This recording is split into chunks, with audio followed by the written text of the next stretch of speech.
निर्जला एकादशी व्रत की पौराणिक कथा के अनुसार श्री सूत जी महाराज शौनक आदि ऋषियों को कथा सुनाते हुए कहने लगे, हे ऋषियों, अब सभी व्रतों में सबसे श्रेष्ठ, सर्व एकादशियों में सबसे उत्तम निर्जल एकादशी की कथा भी सुनो।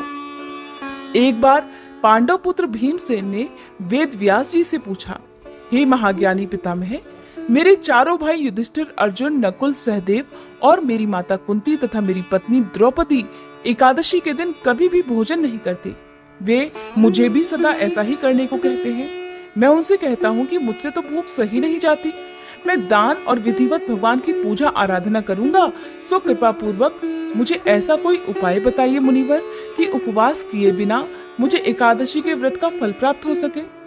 तो व्यास जी बोले, हे भीमसेन, अगर तुम नरक को बुरा और स्वर्ग को अच्छा समझते हो और अंत में मोक्ष की कामना भी रखते हो, तो दोनों पक्षों की एकादशी को भोजन मत करो। व्यास जी की बात सुनकर भीम ने फिर से निवेदन किया, हे महामुनि, जो कुछ भी मैं कहता हूँ वो सुनिए। यदि दिन में एक बार भोजन ना मिले तो मुझसे नहीं रहा जाता। मैं इस स्थिति में कैसे उपवास करूं? मेरे उदर में वृक नामक अग्नि का वास है और बहुत सारा भोजन करने से ही मेरी भूख शांत होती है। मुनिवर, आप कृपा करके कोई ऐसा व्रत बताइए जिससे विधि पूर्वक करके मैं स्वर्ग को प्राप्त कर सकूं। वह निश्चय करके मुझसे कहिए जिससे मेरा भी कल्याण हो सके। भीमसेन की परेशानी समझकर व्यास जी कहने लगे, भीमसेन, मनुष्यों के लिए सर्वोत्तम वेद का धर्म है, किंतु कलयुग में भी उस धर्म पर चलने की शक्ति किसी में नहीं है। इसलिए थोड़े धन और थोड़े कष्ट से होने वाला बहुत सरल उपाय जो कि पुराणों में भी लिखा है वो मैं तुम्हें बताता हूँ, ध्यान से सुनो। दोनों पक्षों की एकादशी में जो मनुष्य भोजन नहीं करते वे कभी नरक को नहीं जाते। इन वचनों को सुनकर महाबली भीमसेन पहले तो पीपल के पत्ते की तरह कांपने लगे, फिर डरते हुए बोले, हे पितामह, मैं उपवास करने में बिल्कुल असमर्थ हूँ। इसलिए हे प्रभु, निश्चय करके बहुत फल देने वाला एक ही व्रत मुझसे बताइए। तो व्यास जी फिर बोले, हे भीमसेन, वृष मिथुन राशि के सूर्य में ज्येष्ठ मास में शुक्ल पक्ष में जो एकादशी होती है उसका निर्जला व्रत यत्न पूर्वक करना उचित होगा। स्नान और आचमन करने से जलपान वर्जित, केवल एक घूंट जल से आचमन करें, अधिक पीने से व्रत खंडित हो जाता है। एकादशी के सूर्य उदय से लेकर द्वादशी के सूर्य उदय तक जल ग्रहण ना करें और ना भोजन करें तो बिना परिश्रम ही सभी द्वादशी युक्त एकादशियों का फल प्राप्त हो जाता है। द्वादशी को प्रातःकाल स्नान करके स्वर्ण और जल ब्राह्मणों को दान करें, फिर ब्राह्मणों सहित खुद भी भोजन करें। हे भीमसेन, इस विधि से व्रत करने से जो फल मिलता है वह सुनो।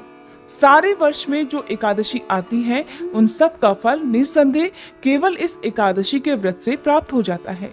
शंख चक्र गदाधारी भगवान विष्णु स्वयं मुझसे ये कहते हैं कि सब कुछ त्याग कर केवल मेरी शरण में आ जाओ। और सुनो भीमसेन, एकादशी का व्रत निराहार करने से मनुष्य सभी पापों से मुक्त हो जाता है। सभी प्रकार के तीर्थों और सभी प्रकार के दानों में जो फल प्राप्त होता है वह सब इस एकादशी के व्रत से ही प्राप्त हो जाता है। कलयुग में दान देने से भी ऐसी सद्गति नहीं होती। अधिक क्या कहूँ भीमसेन, ज्येष्ठ शुक्ल पक्ष की एकादशी को जल और भोजन ना करे। हे वृकोदर, इस एक व्रत से जो फल मिलता है उसे सुनो। सब एकादशी व्रतों से जो धन धान्य और आयु आरोग्यता आदि की वृद्धि होती है वे सब फल निसंदेह इस एकादशी के व्रत से प्राप्त हो जाते हैं। हे नरसिंह भीम, मैं तुमसे सत्य कहता हूँ कि इसके करने से अति भयंकर काले पीले रंग वाले यमदूत भय देने वाला दंड और फांसी सहित उस मनुष्य के पास कभी नहीं आते, बल्कि भगवान विष्णु के देवदूत उन्हें आकर स्वर्गलोक को लेकर जाते हैं। तब इस प्रकार वेद व्यास जी के कहने पर भीमसेन ने भी इस एकादशी का व्रत किया था, जिसके कारण इस एकादशी का नाम भीमसेनी एकादशी पड़ गया। ये थी निर्जला एकादशी की व्रत कथा। अब आप सभी भगवान कृष्ण की एक बहुत ही सुंदर कथा भी सुनिए। इस कथा को सुनने के बाद निश्चित ही आपके मन में भगवान के प्रति भक्ति और भी बढ़ जाएगी। अगर आप भी भक्ति के सागर में गोता लगाना चाहते हैं तो इस कथा को आप पूरा जरूर सुनिएगा। एक बार किसी गांव में हरिदास नाम का एक किसान रहा करता था और वो भगवान कृष्ण की बहुत पूजा करता था। उनका बहुत बड़ा भक्त था। लगभग हर महीने ही वह वृंदावन जाता और वहां भगवान को पेड़ों का भोग लगाता। वृंदावन में भगवान श्री कृष्ण को पेड़ों का भोग जरूर लगाया जाता है, क्योंकि ये भगवान कृष्ण के प्रिय भोगों में से एक है। वह किसान भगवान को भोग लगाने के बाद बचे हुए पेड़े प्रसाद रूप में घर लाता और आसपास के लोगों में बांट दिया करता था। लगभग कई सालों से यही क्रम चल रहा था। एक दिन वह किसान वृंदावन में बांके बिहारी जी के दर्शन करने जा रहा था। तभी रास्ते में उसने एक हलवाई की दुकान देखी, जिस पर एक खास तरह की मिठाई बन रही थी। उसे देखकर हरिदास को कुछ समझ में नहीं आया, तो वह हलवाई से पूछने लगा, अरे भैया, आप ये कौन सी मिठाई बना रहे हो? हलवाई बोला, भैया, इसे खुरचन कहते हैं, खुरचन, और ये यहाँ की सबसे मशहूर मिठाई है और नंदलाला को बहुत पसंद है, जरा खाकर तो देखो। तो हरिदास बोला, नहीं, मैं पहले अपने कान्हा को भोग लगाऊंगा, उसके बाद ही खाऊंगा। एक काम करो, तुम पेड़ों की जगह आज मुझे यही मिठाई दे दो। हलवाई से खुरचन लेकर वह किसान मंदिर पहुंच गया, बांके बिहारी जी की पूजा की और भोग लगाकर वापस गांव आ गया। उसके बाद तो वह हर महीने कान्हा जी को खुरचन का भोग लगाने लगा। इसी बीच मौसम बदला और गर्मियां शुरू हो गई। फिर एक बार वह वृंदावन जाने लगा तो रास्ते में उसी हलवाई की दुकान पर पहुंच गया, लेकिन इस बार उसे दुकान पर कहीं भी वो खुरचन नजर नहीं आई जिसका भोग वह कान्हा जी को लगा रहा था। हरिदास ने हलवाई से पूछा, भैया, आज खुरचन नजर नहीं आ रही, क्या बात है? हलवाई बोला, भैया, गर्मियों में दूध की कमी हो जाती है और खुरचन बनाने में बहुत सारा दूध लगता है, इसलिए गर्मियों में खुरचन नहीं मिलती, और यहाँ नहीं बल्कि पूरे वृंदावन में आपको कहीं नहीं मिलेगी। आज खुरचन की जगह पर तुम ये पेड़े ले जाओ। वह किसान कहने लगा, अरे भैया, मैं तो कान्हा जी को खुरचन का ही भोग लगाना चाहता हूँ, आप एक काम करो, मेरे लिए थोड़ी सी खुरचन बना दो। सुनकर हलवाई बोला, अरे खुरचन नहीं बन सकती, उसे बनाने में पूरा दिन लग जाता है, ना तो हमारे पास इतने छोटे बर्तन हैं जिसमें थोड़ी सी खुरचन बनाए। आप मेरी बात मानो, कान्हा जी को पेड़ों का भोग लगा दो। किसान ने सोचा, लगता है इस बार कान्हा जी को खुरचन का भोग नहीं मिलेगा, चलो पेड़े का ही भोग लगा देता हूँ। ऐसा कहकर उसने हलवाई से पेड़े लिए और भगवान को भोग लगाने के लिए मंदिर में पहुंच गया और भोग लगाकर वापस आ गया। जब अपने घर पर वह रात के समय सो रहा था तो उसके सपने में कान्हा जी बाल रूप में दिखाई दिए। उसने देखा नन्हे से कान्हा जी की आंखों से टप टप आंसू बह रहे हैं और उनके सामने पेड़े पड़े हुए हैं जिसका भोग उसने कान्हा जी को लगाया था। कान्हा जी को उदास होकर इस तरह रोते देखकर हरिदास की तो झट से नींद खुल गई। वह बहुत बेचैन हो उठा। उसे लगा उसके कान्हा जी बहुत नाराज हैं, दुखी हैं और उन्हें खुरचन का ही भोग चाहिए। और वह अपने मन में सपने को याद करके रात में ही पैदल वृंदावन के लिए चल पड़ा। रास्ते में वह चलता जा रहा था और किसी तरह चलते चलते वह हलवाई की उस दुकान पर पहुंच गया। वह लगातार सारी रात तक चलता रहा था। अब जब वह वृंदावन में उसी हलवाई की दुकान पर पहुंचा तो सवेरा होने वाला था।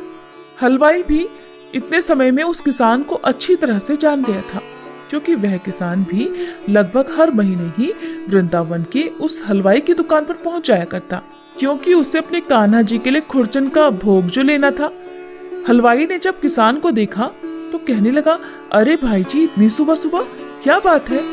तो किसान बोला, अरे भैया, आप मुझे बता दो खुरचन कैसे बनेगी, नहीं तो मेरे नंदलाला तो भूखे रह जाएंगे। हलवाई बोला, हमारे जैसी खुरचन पूरे वृंदावन में कोई नहीं बनाता, हम तुम्हें कैसे बता दें? मुझे तो लगता है तुम्हें किसी हलवाई ने खुरचन के बारे में पता करने भेजा है कि कैसे खुरचन बनाई जाती है, क्योंकि इतनी स्वादिष्ट खुरचन तो केवल हमारी ही दुकान पर मिलती है। और यहाँ तुम कान्हा जी का नाम लेकर झूठी मनगढ़ंत कहानियां बना रहे हो ताकि मैं तुम्हें खुरचन बनाने की विधि बता दूं। चलो भागो यहाँ से और फिर कभी दोबारा नजर मत आना। हलवाई से डांट फटकार सुनकर किसान बेचारा दुखी हो गया और वह कान्हा जी के मंदिर के बाहर जाकर चुपचाप बैठ गया। दुख के मारे वह कान्हा जी के दर्शन करने भी नहीं गया। खाली हाथ जाता तो क्या करता? उसे तो नंदलाला के लिए खुरचन का भोग ही चाहिए था। अब इधर किसान को मंदिर की सीढ़ियों पर बैठे बैठे सुबह से शाम हो गई और वह भूखा प्यासा वहीं बैठा रहा और हरे कृष्ण का जाप करता रहा।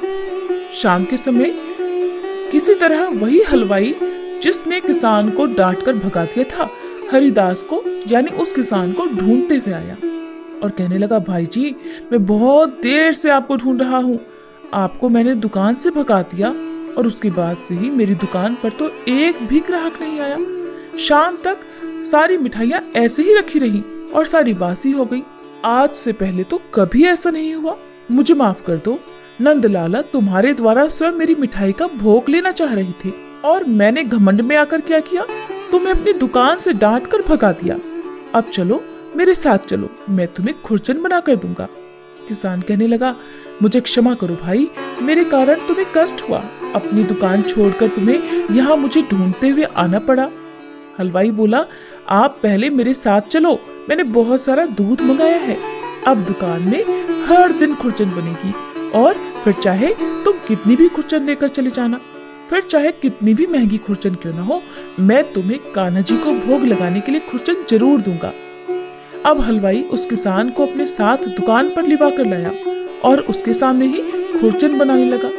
पूरी रात खुरचन बनाने में लग गई और सुबह होते ही मंदिर के कपाट खुलते ही किसान ने भगवान को खुरचन का भोग लगाया और उस हलवाई ने सारी खुरचन प्रसाद के रूप में बांट दी। अब किसान के मन की जो बेचैनी थी, जो उदासी थी, वो भी दूर हो गई, क्योंकि उसके नंदलाला ने उसके हाथ से खुरचन का भोग जो ग्रहण कर लिया था।